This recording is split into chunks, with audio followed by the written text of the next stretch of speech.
नमस्कार मैत्रिणींनो, कशा आहात तुम्ही सर्वजण? मी प्रियंका आणखीन एका नवीन व्हिडिओमध्ये तुम्हा सर्वांचं स्वागत करते. चला तर व्हिडिओला सुरुवात करूया. हिंदू धर्मात शारदीय नवरात्रीला अत्यंत महत्त्व दिले जातात. या नवरात्रात दुर्गा देवीच्या 9 रूपाची उपासना आपण करतो आणि अनेक जण कलश स्थापना, घटस्थापना करून विधिवत पूजा करतात आणि 9 दिवस उपवास सुद्धा धरतात. नवरात्रीचे शेवटचे दिवस हवन पूजा आणि कन्यापूजनासह संपन्न व्रताची सांगता करतात. आणि हिंदू पंचांगानुसार यावर्षी शारदीय नवरात्रीची सुरुवात आश्विन महिन्याच्या शुक्ल प्रतिपदा तिथीपासून होत आहे. 2 ऑक्टोबर 2024 रोजी अर्धरात्री 12:18 सुरू होत आहे आणि 3 ऑक्टोबर 2024 रोजी पहाटे 2:58 वाजता संपत आहे. शारदीय नवरात्रीची सुरुवात 3 ऑक्टोबरपासून होणार आहे. यावर्षी देवीचे वाहन पालखी आहे. त्याला विशेष धार्मिक महत्त्व आहे. पालखी देवीच्या शांत आणि सौम्य रूपाचे प्रतीक आहे. तर इथे मी आपली कलाव्याची जी 6 हात वात 2 वेळे करून मी इथे वळून घेत आहे आणि आता तुम्ही इथे पाहू शकता की मी इथे बाप्पाची स्थापना करून घेत आहे. तांदूळ खाली आसनाखाली तांदूळ घ्यायचे आणि ते नागविरीच्या पानावर मी बाप्पाची स्थापना करत आहे. आणि कोणतीही पूजा ही आपली दिव्याशिवाय अपूर्णच मानली जाते, म्हणून मी दिवा हा साईडनं लावलेलाच आहे. दिसत नव्हता म्हणून मी ते समोर आता वरी ठेवून दिलं आहे. नवरात्रीमध्ये कलश स्थापनेला अत्यंत असा महत्त्व दिलेला आहे आणि कलशाला त्रिगुण शक्ती असेही म्हटले जातात. आणि ज्याच्या मुखावरती भगवान विष्णू, गळ्यात भगवान शिव आणि मुळात भगवान ब्रह्मा यांचं वास्तव आहे असेही मानले जातात. कलशाशिवाय आपली कोणतीही पूजा अपूर्णच आहे. आणि नवरात्रीच्या पहिल्या दिवशी घटस्थापना असते आणि यावेळी कलश स्थापना करण्याची परंपरा सुद्धा आहे. तर कलश स्थापना केल्याशिवाय नवरात्रीच्या 9 दिवसाची सुरुवात होत नाही आणि नवरात्राची ही पूजा अपूर्ण मानली जाते. आणि आपण या कलशाला कलश असे म्हणतो, पण हे मातृशक्तीचं प्रतीक आहे म्हणून आपण याची स्थापना करत असतो. आणि आता इथे मी माझं स्वस्तिक काढणं झालेलं आहे आणि इथे तुम्ही पाहू शकता हा कलावा बांधावा लागते कलशाच्या मुखाला. कलावा बांधताना आपल्या उजव्या हाताकडून असं घ्यायचं असतो. आणि आपल्या हिंदू धर्मामध्ये कलश हे मातृशक्ती आणि त्रिमूर्ती आणि त्रिगुण शक्तीचे प्रतीक मानले जाते. त्यामुळे नवरात्रीच्या काळामध्ये त्याची स्थापना करण्याची प्रथा आहे. तर कलश स्थापना केल्याशिवाय नवरात्रीच्या पूजा अपूर्णच मानली जाते आणि आपण या कलशाला कलश म्हणत असतो, पण हे मातृशक्तीचं प्रतीक आहे म्हणून याची स्थापना आपण करत असतो. आणि या नवरात्रीमध्ये अनेक जण घराघरामध्ये घटस्थापना करत असतात. तर इथे मी नागवेलीची पाने घेतली आहे. जर नागवेलीची पाने नसेल तर तुम्ही आंब्याची पानं सुद्धा घेऊ शकता. आणि 1 सुपारी, 1 रुपयाचं नाणं, खारीक हे या पाण्यामध्ये कलशामध्ये मी टाकून घेत आहे आणि हळदी कुंकू वाहून घ्यायचं. आणि आपल्या हिंदू धर्मामध्ये कलश हे मातृशक्ती आणि त्रिमूर्ती आणि त्रिगुण शक्तीचे प्रतीक मानले जाते. त्यामुळे नवरात्रीच्या काळामध्ये कलशाची स्थापना करण्याची प्रथा आहे. यामुळे आपण सर्व देवी देवतांना आवाहन करून कलशाची स्थापना करत असतो. तर नारळ, इथे मी नारळ पण घेतलेला आहे आणि नारळाला सुद्धा हा कलावा बांधून घ्यायचा असतो. नारळाचं जे निमुळतं टोक असते तो खालून करायचा आणि जो जाडसर टोक असतो ते वरती. आणि इथे मी देवी आईचा मुखोटा घेऊन मी इथे सजवत आहे कलशाला. तर इथे तुम्ही पाहू शकता हे मुखोटा जे आहे ना, याला दोन्ही साईडनं बांधायसाठी आपल्याला राहतोच. तर इतका छान असा मुखोटा आहे ना. रंग याचा निसर्गाचा जो रंग आहे हिरवा, तो मुखोट्याचा रंग आहे. आणि मला ते मी मुखोटा हे नारळाला बांधून घेत आहे.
देवी आईचं जे साक्षात रूप आहे ना ते इथे मला दिसत आहे आणि खरोखरच अशी म्हणजे साक्षात अशी देवी आपली सी सजलेली आहे आणि छानपैकी अशी मस्त आता किती छान दिसत आहे।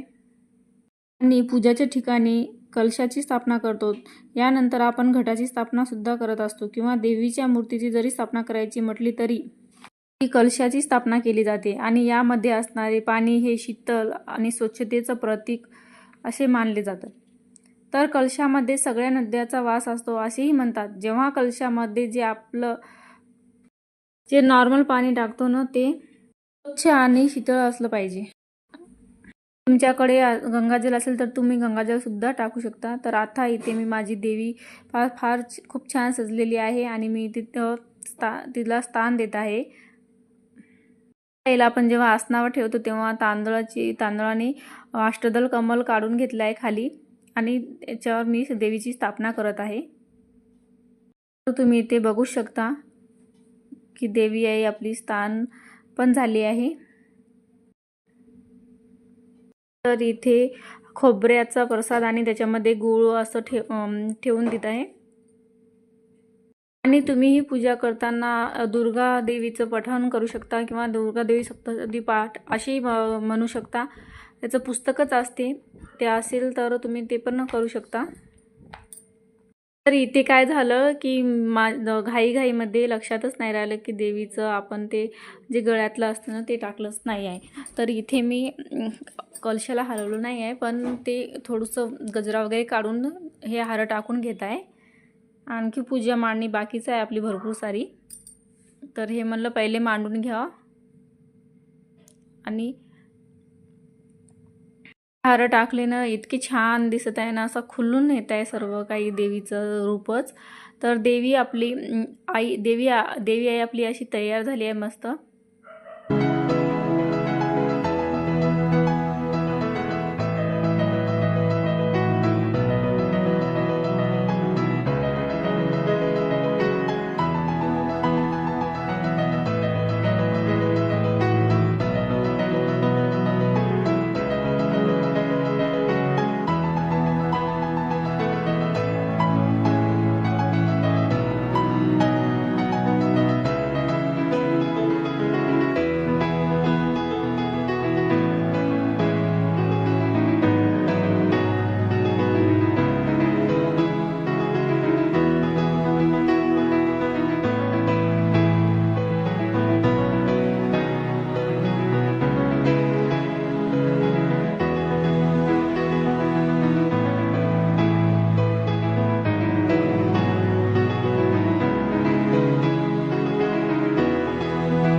तर इथे जी माती घेतलेली आहे ना मी ती अशी म्हणजे सुकवलेली आहे आणि छानपैकी चिकट नाही काय नाही। आणि 9 प्रकारचे धान्य सुद्धा घेऊ शकता आणि 7 प्रकारचे सुद्धा घेऊ शकता। तर इथे मी 7 प्रकारचे धान्य घेतलेले आहे आणि असं दाटसर या धान्यांना टाकल्यानंतर मग खूप छान अशी हे निघतात। अशा प्रकारे हे दाटसर टाकून घेत आहे मी इथे आणि छानपैकी लेयरनं असे टाकून घ्यायचे आपले गोल राऊंडमध्ये आणि ते खूप छान असे मग पुन्हा ते उगवतात ना तेव्हा खूप छान दिसतात। पूर्ण दाटसर निघले ना तर खूप छान आहे। जेवढे दाट निघतील तेवढे म्हणतात की आपल्या घरामध्ये म्हणजे समृद्धी सुख घेऊन येत असतात। तर मी आता याच्यावरून थोडी माती पण टाकून घेत आहे, थोडं थोडं करून माती टाकत आहे।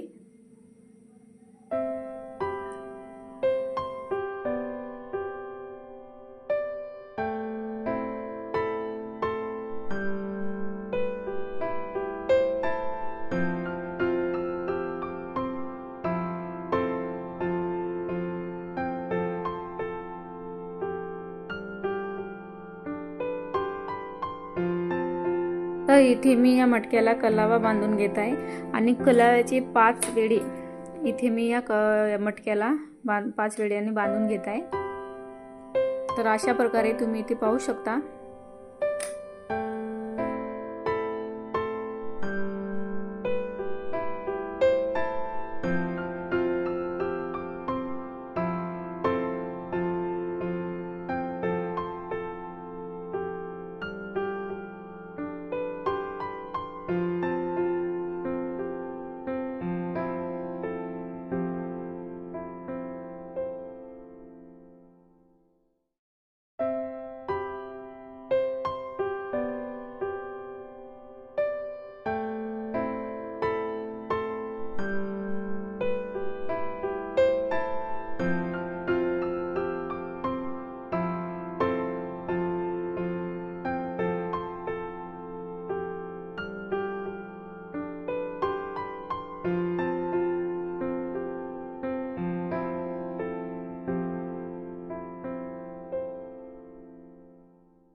आणि आपण जेव्हा हे नागवेलीची पाणी टाकतो ना, तर पूर्ण पाण्यामध्ये थोडी तरी बुडाली पाहिजे. एवढं फुल या गडव्याचं 2 दिवस पाणी असं फुल भरून ठेवत आहे मी. आणि पाणी अशी माझी सुकत पण नाही आता, 10 दिवस पण सुकणार नाही, कारण की पाण्यामध्ये बुडालेली आहे. आणि पाण्यामध्ये बुडाल्यानंतर ते पानं सुकत नसतात. ज्याची पानं वरी राहतात ना, मग त्यांचा कलश लवकरच हे कसं तरी सुकले पानं सुकतात त्याच्यामधले. तर तसं नाही होणार इथे. तर हे खूप चांगल्या प्रकारे पाण्यामध्ये मी टाकून देत आहे थोडं खालीपर्यंत. आणि याच्यामध्ये सुद्धा 1 रुपयाचं नाणं, सुपारी, हळदी कुंकू वाहून घेतलेलं आहे मी. नवरात्रीची 9 माळ असते ना, ती मी तुम्हाला आता इथे सांगणार आहे. पहिली माळ जी असते ना, ती शेवंती आणि सोनचाफा किंवा विड्याची पानाची माळ असते. दुसरी माळ अनंत, मोगरा, चमेली किंवा तगर यासारख्या पांढऱ्या फुलाची माळ असतात. तिसरी माळ इथे मी सांगणार आहे तुम्हाला. निळे फुलं, गोकर्णीचे किंवा कृष्णकमळ कलरची फुलं ही तिसरी माळेला चालतात. चौथी माळ केशरी अथवा भगवी फुलं, जसे की आबोली, तरड, अशोका किंवा. पाचवी माळ बेल किंवा कुंकू वाहतात. आणि 6वी माळ कर्दळीच्या फुलाची माळ असते. आणि 7वी माळ झेंडू किंवा नगरची फुले ही असतात. आणि 9वी माळ तुळशीची किंवा कुंकुमार्चन सुद्धा केलं तरी चालते. आणि इथे मी आता बनवून घेत आहे विड्याची पानाची माळ, जी पहिली माळ आपली आहे ती. तर हे पानाला एकदम अशी सोपी आहे, एकच गाठीनं अशी खूप छान माळ तयार होते. आता तुम्ही समोर पाहणारच आहात की किती छान माळ आपली तयार होते, अशी एकेकानं. आणि पानाला देठ असलं तरच माळ होऊ शकते. नाही पाण्याचं देठ तोडला तर माळ नाही बनणार. तर पाण्याचं देठ नका तोडू, देठासकटच माळ आपण करू शकतो. आणि आपल्या पारंपरिक पद्धतीनुसार सगळीकडे घटस्थापना होत असतात. ज्याच्या त्याच्या कुळाचारानुसार घटस्थापनेची मांडणी करत असते. आपल्या हिंदू धर्माच्या पारंपरिक पद्धतीने आपण घटस्थापनेची मांडणी करत असतो. तर पहा, हे आता माझी माळी तयार होत आहे सर्व काही बनवून. आणि ही माळ बनवून तयार झाली तर एखाद्या काही बांधायला असेल तर बांधू शकता, नाहीतर चिकट टिपणे चिपकून सुद्धा ठेवू शकता खाली अशी हे करताना, त्या गडव्याच्या मधातून अशी वरपर्यंत न्यायची माळ. तर अशा प्रकारे माझी माळ हे पाहत की बनत आहे. आणि कोणतीही पूजा म्हटलं की वेळ तर लागतच असतो. तर अशी माझी पूजा अशी छान प्रकारे मी करून घेत आहे आजची.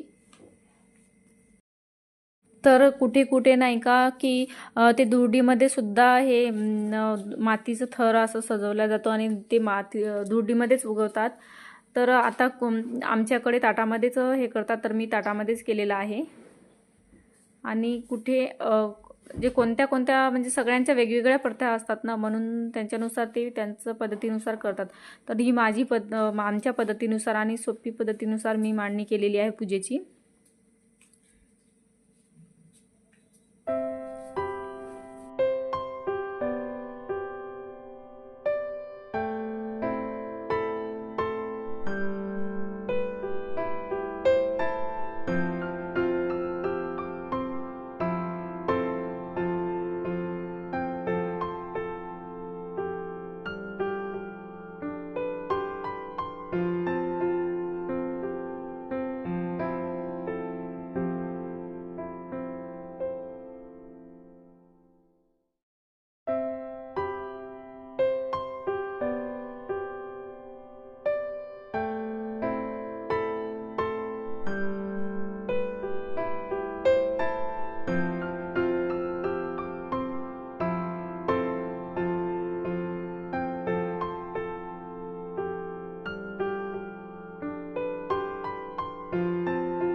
आणि सर्वांनी आपापल्या पद्धतीनुसार ही घटस्थापनेची मांडणी करत असतात.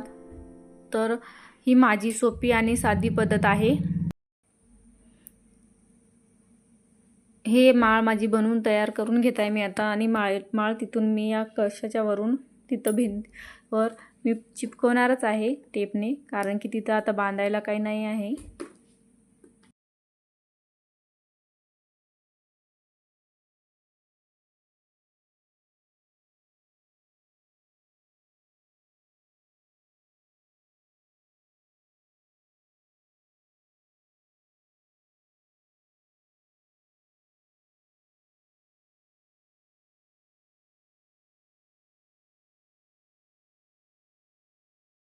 आणि इथे तांदूळाचं आसन देत आहे मी।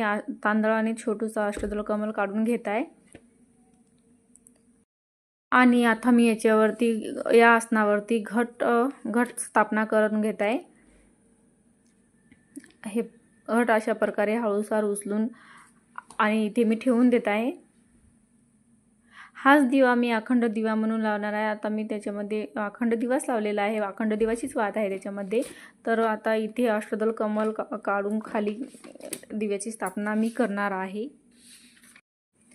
दिवा हा खाली नाही ठेवायचा जमिनीवरी, तो आसनावर ठेवला पाहिजे। आणि आता नवरात्रीचे दिवा म्हणजे अखंड दिवा तो तर आपल्याला अष्टदल कमल काढूनच ठेवावा लागतो। तर मी अष्टदल कमल काढूनच ठेवते। आता सध्या मी माझं ते हार लावणं सुरू आहे।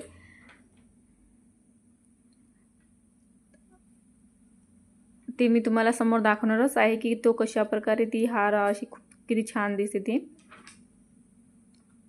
आणि दिवा लावताना शुभम करोति कल्याणम आरोग्यम धनसंपदा शत्रुबुद्धी विनाशाय दीपज्योती नमस्तुते हा मंत्र सुद्धा बोलायचा असतो। आणि हा मंत्र तुम्हाला येत असेल तर तुम्ही बोलू शकता, नाहीतर मोबाईलमध्ये सुद्धा लावू शकता।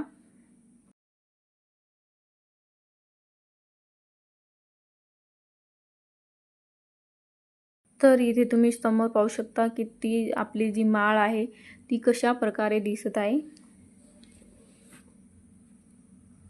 आणि आपली जी देवी आई आहे ना ती पण इतकी छान खुलली आहे ना, खूपच छान असं वाटत आहे मला की खरोखरच देवी आई माझ्या समोर बसलेली आहे। हे पाहू शकता तुम्ही नागवेलीची जी माळ आहे ना, नागवेलीच्या पानाची, तर इतकी छान दिसत आहे। आणि इथे मी अष्टदल कमल काढून घेतलेला आहे आणि त्याच्यावर हळदी कुंकू वाहून घेतलेला आहे।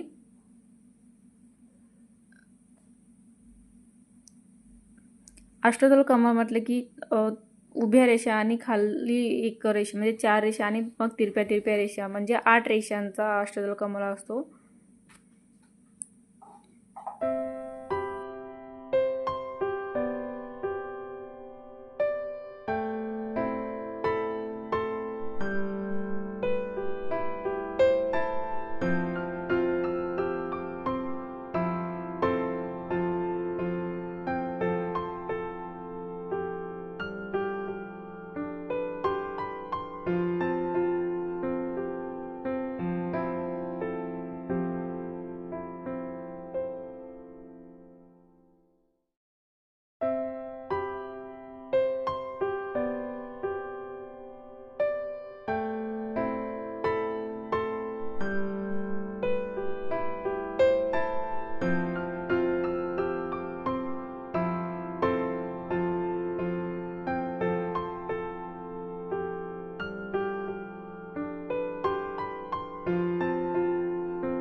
व्हिडिओ आवडला असेल तर लाईक करा, सबस्क्राईब करा, बेल आयकॉनला क्लिक करा आणि पुन्हा भेटूया पुढच्या व्हिडिओमध्ये। तोपर्यंत बाय।